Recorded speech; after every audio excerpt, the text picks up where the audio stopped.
As per the constitution of the National People's Party, we have to have the annual general body meeting once a year. Number two, this annual general body meeting was also very, very crucial because my term as the president was over, and so this was my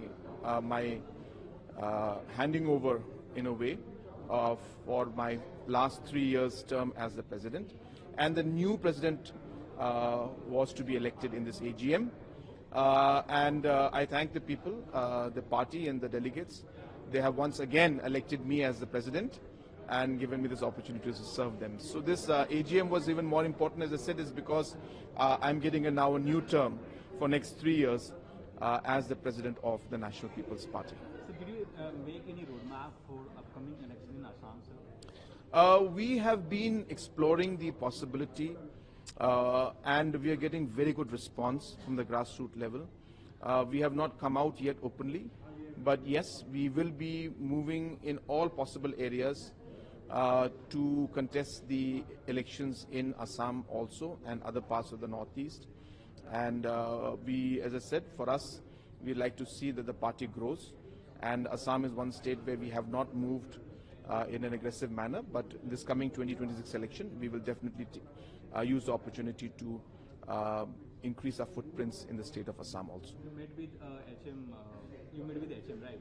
So what was the meeting all about with HM? When? Yesterday. No, tomorrow is the meeting. Tomorrow. Meeting kal hai. Meeting, okay. So what could be agenda from your side? No, the agenda is actually tomorrow's meeting is for all the states of the Northeast. The HM will be reviewing the new laws that have come in to into the Home Department and the implementation of these rules, the laws, what level it has reached to. So it's a review on that point.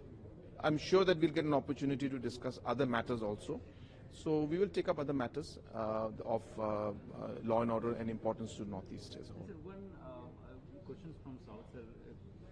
Congress-led government in reservation for contractors. What's your take on that? Is it right or wrong? No, that's for every state to decide. Normally, the reservation takes place in terms of government jobs. That's the norm that is followed. And that is what we stick to. Therefore, if you explore into other areas like contract and private sector, then that will create a precedent that will then impact the state in a much more larger manner, and then demands will keep growing. So it's a double-edged kind of a sword in a situation where states have to examine all aspects and plus and minus of things. So that's for the states to decide. But as I said, normally reservation is something that we stick to in terms of the government jobs that are available in the state. And sir, there is a precedent rule. Last. You are the prominent leader of Northeast. What's your take on that? Well, number one, we have been asking the central government to intervene in Manipur to bring back normalcy. And, we have also withdrawn our support to the Biren Singh-led government. And based on that, after a couple of weeks or 3-4 weeks after that, Mr. Biren Singh resigned and President Sul was imposed. We are happy to see that the whole process of normalcy is returning back to Manipur, though it's still quite a long way forward, but normalcy is returning. But it would be good to see a democratically elected government to be back in place, which would then be able to connect with the public, because as long as we have the president's rule, it's good, it's okay, but ultimately it's the people-to-people connect. Ultimately, the elected leaders will have to play their role and responsibility to be able to bring the different communities together, and that can only happen at a political level. So we will discuss this matter further. But as I said, we are happy that at least the process towards normalcy has started. Still a lot of work to be done, but I feel we are on the right track now.